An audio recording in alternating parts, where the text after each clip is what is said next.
오늘 시편 109편입니다. 시편 109편. 우리 표제부터 함께 한 목소리로 읽도록 하겠습니다. 다윗의 시, 인도자를 따라 부르는 노래. 내가 찬양하는 하나님이여 잠잠하지 마옵소서. 그들이 악한 입과 거짓된 입을 열어 나를 치며 속이는 혀로 내게 말하며 또 미워하는 말로 나를 두르고 까닭없이 나를 공격하였음이니이다. 나는 사랑하나 그들은 도리어 나를 대적하니 나는 기도할 뿐이라. 그들이 악으로 나의 선을 갚으며 미워함으로 나의 사랑을 갚았사오니 악인이 그를 다스리게 하시며 사탄이 그의 오른쪽에 서게 하소서. 그가 심판을 받을 때 죄인이 되어 나오게 하시며 그의 기도가 죄로 변하게 하시며 그의 연수를 짧게 하시며 그의 직분을 타인이 빼앗게 하시며 그의 자녀는 고아가 되고 그의 아내는 과부가 되며 그의 자녀들은 유리하며 구걸하고 그들의 황폐한 집을 떠나 빌어먹게 하소서. 고리대금하는 자가 그의 소유를 다 빼앗게 하시며 그가 수고한 것을 낯선 사람이 탈취하게 하시며 그에게 인애를 베풀 자가 없게 하시며 그의 고아에게 은혜를 베풀 자도 없게 하시며 그의 자손이 끊어지게 하시며 후대에 그들의 이름이 지워지게 하소서. 여호와는 그의 조상들의 죄악을 기억하시며 그의 어머니의 죄를 지워버리지 마시고 그 죄악을 항상 여호와 앞에 있게 하사 그들의 기억을 땅에서 끊으소서. 그가 인자를 베풀 일을 생각하지 아니하고 가난하고 궁핍한 자와 마음이 상한 자를 핍박하여 죽이려 하였기 때문이니이다. 그가 저주하기를 좋아하더니 그것이 자기에게 임하고 축복하기를 기뻐하지 아니하더니 복이 그를 멀리 떠났으며 또 저주하기를 옷 입듯 하더니 저주가 물같이 그의 몸속으로 들어가며 기름같이 그의 뼛속으로 들어갔나이다. 저주가 그에게는 입는 옷 같고 항상 뛰는 띠와 같게 하소서. 이는 나의 대적들이 곧 내 영혼을 대적하여 악담하는 자들이 여호와께 받는 보응이니이다. 그러나 주 여호와여, 주의 이름으로 말미암아 나를 선대하소서. 주의 인자하심이 선하시오니 나를 건지소서. 나는 가난하고 궁핍하여 나의 중심이 상함이니이다. 나는 석양 그림자같이 지나가고 또 메뚜기같이 불려가오며 금식함으로 내 무릎이 흔들리고 내 육체는 수척하오며 나는 또 그들의 비방거리라. 그들이 나를 보면 머리를 흔드나이다. 여호와 나의 하나님이여, 나의 도우시며 주의 인자하심을 따라 나를 구원하소서. 이것이 주의 손이 하신 일인 줄을 그들이 알게 하소서. 주 여호와께서 이를 행하셨나이다. 그들은 내게 저주하여도 주는 내게 복을 주소서. 그들은 일어날 때 수치를 당할지라도 주의 종은 즐거워하리이다. 나의 대적들이 유혹을 옷 입듯 하게 하시며 자기 수치를 겉옷같이 입게 하소서. 내가 입으로 여호와께 크게 감사하며 많은 사람 중에서 찬송하리니 그가 궁핍한 자의 오른쪽에 서사 그의 영혼을 심판하려 하는 자들에게서 구원하실 것이미로다. 아멘. 오늘 억울한 자의 기도라는 제목으로 시편 109편으로 우리가 기도할 때 하나님께서 우리의 억울한 심정을 풀어주시고 우리의 마음 가운데 예수 그리스도의 마음을 덧입혀 주시기를 주님의 이름으로 축원합니다. 자, 오늘 시편에서 다윗은 자기를 공격하는 악한 자들을 저주하고 있습니다. 오늘 시편 109편은 저주시의 대표적인 시입니다. 근데 다윗이 누군가요? 하나님의 마음에 합한 자다라고 평가받는 자입니다. 그런 다윗이 이런 저주시를 지었다라는 것이 의아할 뿐입니다. 사실 다윗처럼 계속하여 그 인생 평생 동안 억울한 일을 당하고 배신을 당한 사람도 드뭅니다. 골리앗을 죽여서 전쟁을 승리로 이끈 그 공을 세운 그것밖에 없는 그 다윗은 계속하여 억울한 일을 당하죠. 장인인 사울에게 평생 쫓겨다닙니다. 다윗이 믿고 의지하였던 아히도엘이 배신하고요. 아들 압살롬이 자신의 목숨을 노리고요. 평생 다윗의 군대 장관이었던 요압도 다윗의 말년에 다윗을 배신합니다. 블레셋 족속이 다윗을 괴롭히는 것은 그래도 견딜만 하였어요. 암몬 족속과의 전쟁은 차라리 감당할 만합니다. 하지만 자신을 괴롭히는 사람이 가족일 경우에 4절처럼 자신이 사랑하던 사람이 오히려 자신의 적으로 돌아섰을 때, 또 오랫동안 함께 일하였던 사람이 배반하였을 때, 등을 돌렸을 때 그 괴로움은 말로 표현할 수가 없습니다. 그들 3절 보세요. 또 미워하는 말로 2절 그들의 악한 입과 거짓된 입, 나를 치며 속이는 혀, 또 미워하는 말로 나를 두르고 그 말로 공격하는 것이 오히려 더 칼로 공격하는 암몬 족속이나 블레셋 족속보다 더 마음을 녹이는 것입니다. 7절을 보시면 그의 기도가 죄로 변하게 하시며라고 하죠. 무슨 말이냐면 그 배반하고 자기를 억울케 하는 그 사람들이 같이 신앙생활하던 사람이라는 것이에요. 더욱 기가 막힐 노릇인 것입니다. 이처럼 가까운 사람, 같이 예배드리고 같이 기도하고 했던 사람의 그 배신과 괴로움에 우리는 마음이 녹아져 내리는 것입니다. 깊은 상실감이 몰려오고 지금까지 살아온 시간이 한순간에 무너지는 것 같기 때문이에요. 이런 경우에, 이런 억울한 심정을 갖게 된 경우에, 이런 억울한 일을 당하는 경우에 보통 두 가지 반응이 나타나요. 하나는 극심한 우울증에 빠지거나 또 다른 하나는 극한 분노로 복수할 생각을 하는 거예요. 그러나 이런 반응은 바로 자기 자신만을 죽이는 거죠. 자신의 삶만을 망가뜨리는 거예요. 그런 반응이야말로 바로 우리에게 그 고통을 안겨준 사람들이 원하는 바이고 그 고통을 안겨준 사람에게 종국적인 승리를 가져다 주는 거예요. 더욱이 예수를 믿는 사람은 이렇게 배신당하고 억울한 일을 당하여도 할 수 있는 일이 별로 없습니다. 스스로를 낙담에 빠지게 놔둘 수도 없고요. 원수를 원수로 갚을 수도 없어요. 그런데요, 그리스도인이 낙담에 빠지게 스스로를 놔둘 수도 없고 원수를 갚을 수도 없는 것은 그리스도인이 남보다 더 정신력이 강해서도 아니고 그리스도인이 남보다 더 착해서도 아니라는 것을 알아야 돼요. 성도가 그럴 수 있는 건 성도가 낙심하지 않고 우울증에 자기를 놔두지 않고 원수를 갚지 않을 수 있는 것은 기도할 수 있기 때문인 것입니다. 그 억울함을 자기 자신에게 푸는 것도 아니고 상대방에게 푸는 것도 아니라 오직 하나님 앞에서 쏟아놓을 수 있는 제3의 길이 있기 때문에 성도는 죄의 길에 빠지지 않는 것이에요. 근데 이건 단지 제3의 길이 아니라 그 억울한 배신을 당한 성도가 유일하게 살아날 수 있는, 진짜로 살아날 수 있는 길이라는 것이에요. 한번 생각해 보세요. 세상 속의 법도 비슷합니다. 예를 들어 평소 믿었던 친구에게 사기를 당해서 재산을 다 날렸다고 칩시다. 보통 사기당해서 재산을 다 날린 사람들은 거의 다 친구들한테 사기당해요. 생각해 보세요. 지나가는 사람한테 사기당하나. 사기를 당한다라는 건 믿었다라는 건 아니에요. 믿었다는 건. 배신을 당하는 것입니다. 근데 그럴 때 재산 다 날렸을 때 자포자기하고 스스로 목숨을 끊는 사람이 있어요. 끊는 사람들이. 스스로 목숨 끊고 삶을 내팽개치면 안 되는 거잖아요.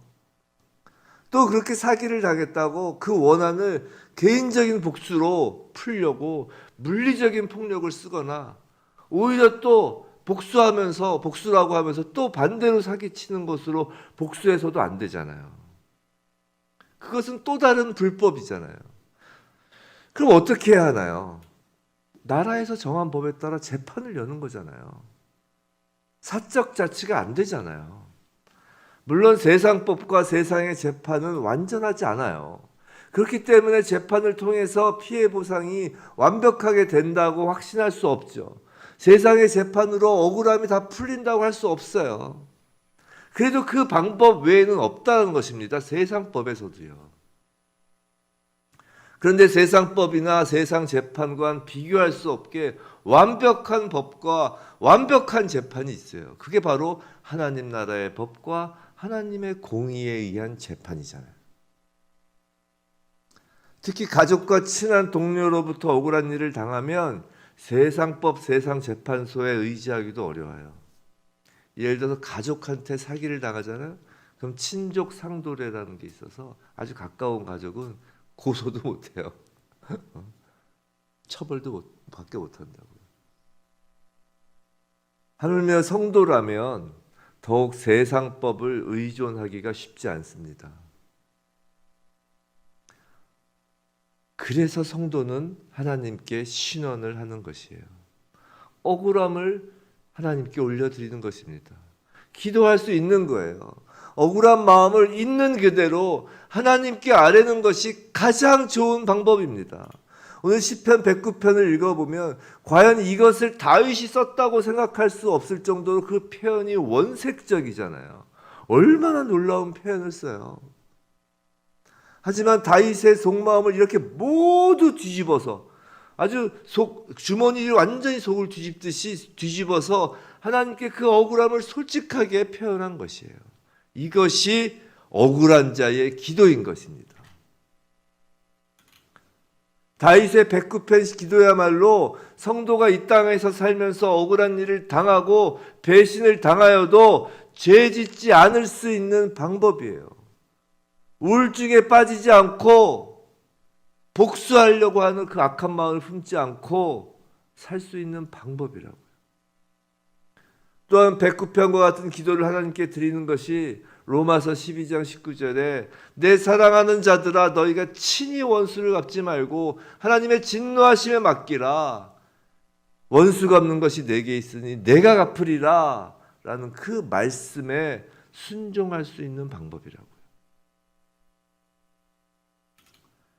그런데 우리가 하나님 앞에서 우리의 억울함을 토로하며 우리를 배신하고 모함하며 또 거짓 증언한 자들을 이 시편 109편 다윗처럼 저주하고 그들의 죄를 고발하는 것으로 모든 기도를 마치고 아 시원하다 라며 기도 자리에서 일어난다면 그건 기도를 시작 단계에서 그만 멈춘 것과 같아요. 그리고 시원하지도 않아요.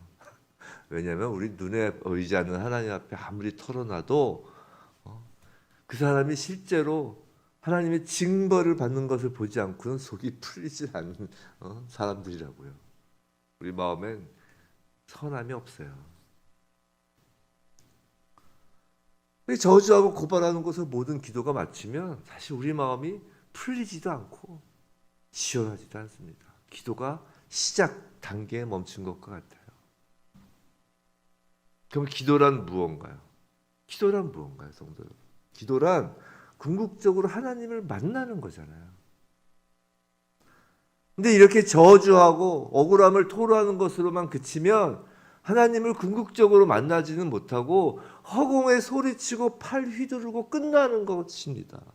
그래서 우리가 아무리 억울한 일을 하나님 앞에 울며 불며 애통해하고 통곡해도 그냥 거기서 끝나기 때문에 허공에 소리치고 팔 휘두르는 것처럼 허탈한 거예요. 왜 기도 응답이 없냐고 하는 거예요. 왜 그들을 정말 이 기도대로 이 다윗의 기도 얼마나 무서워요. 보세요. 7절 그가 심판받을 때 죄인이 되어 나오게 하고 그의 기도가 죄로 변하게 해달라는 그의 연수를 짧게 해달라는 거예요. 죽여버려달라는 거예요. 하나님께. 그의 연수를 짧게 하다고. 그의 직분을 타인이 빼앗게 하시고 자리에서도 물러나게 하고 더 무서운 거 보세요. 그의 자녀가 고아가 되게 하라는 거예요. 이런 저주가 어디 있어요. 그의 아내는 과부가 되게 하고 유리 구걸하게 하고 자녀들까지 지금 싸잡아서 저주하잖아요. 지금 다윗이 그러고 있다고요. 우리보다 더한 것 같죠. 우리는 아무리 저주해도 이런 저주 못할 것 같은데 이런 저주로 끝나는 게 기도가 아니라는 것이에요. 첫 번째 단계에선 이렇게 모든 것을 내 억울함과 내 원통함과 그 상대방을 향한 그 분노와 그 모든 것을 기도로 올려드리는 것, 그거는 맞아요. 그렇게 해야 합니다. 그래야 우리가 우리 스스로에게 낙심하거나 우리 스스로가 낙심하거나 우울증에 빠지지 않고 우리가 직접 내 손에 칼을 들고 복수하지 않는 거예요. 그리스도인은 절대 내 손에 칼을 들고 복수할 수가 없다고요. 하지만 이 기도 끝엔 우리가 하나님을 만나야 합니다. 시편 109편은 사실 예수 그리스도를 예표하는 대표적인 시예요. 4절 5절 나는 사랑하나 그들은 오히려 나를 대적하니 나는 기도할 뿐이라. 이게 누구의 기도겠어요? 이게 바로 예수님입니다. 5절 그들이 악으로 나의 선을 갚으며 미워함으로 나의 사랑을 갚았사오니.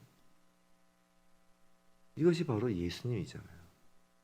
또 21절 그러나라고 하는 그 21절 이하의 모습을 보면 그 모습이 바로 예수님의 모습입니다.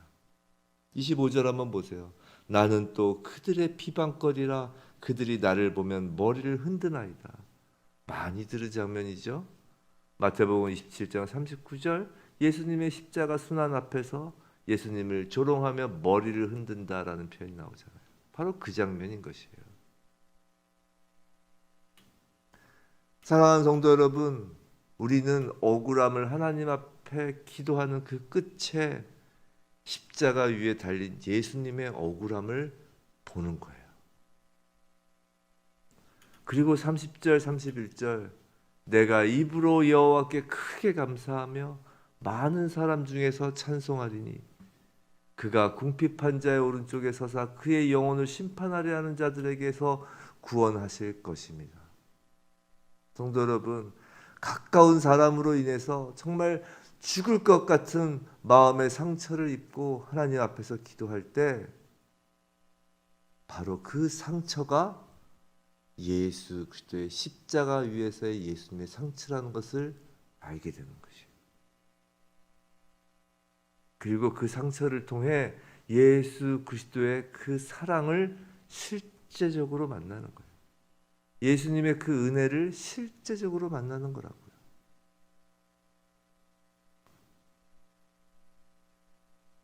예수 그리스도를 만나고 나서야 억울함이 찬송으로 변하고 30절에 그 찬송으로 변하고 31절에 그 구원의 확신으로 변하여 기쁨으로 기도 자리에서 일어나는 것이에요. 비로소 선으로 악을 이기는 순간인 것입니다. 할렐루야. 억울한 일을 당하시고 마음에 깊은 상처가 있으신 분들 계십니까? 그것은 복수로 풀어지는 것이 아니에요. 바로 예수 그리스도의 십자가로 덮이는 것입니다. 그리고 예수 그리스도의 그 십자가 안에서 녹아지는 거예요. 예수님은 우리에게 말씀하셨어요. 바로 나를 억울하게 했던 것이 너다라고요. 내가 십자가에서 당하는 이 억울함이 다 너가 한 거야 라고요. 우리의 억울함 앞에, 우리 억울함의 기도 끝에 예수님의 억울함이 우리의 가슴을 덮는 것입니다. 부디 자기 연민이나 복수심이 아니라 우리 억울함의 기도가 예수 그리스도의 은혜를 만나는 통로가 되길 주님의 이름으로 축원합니다.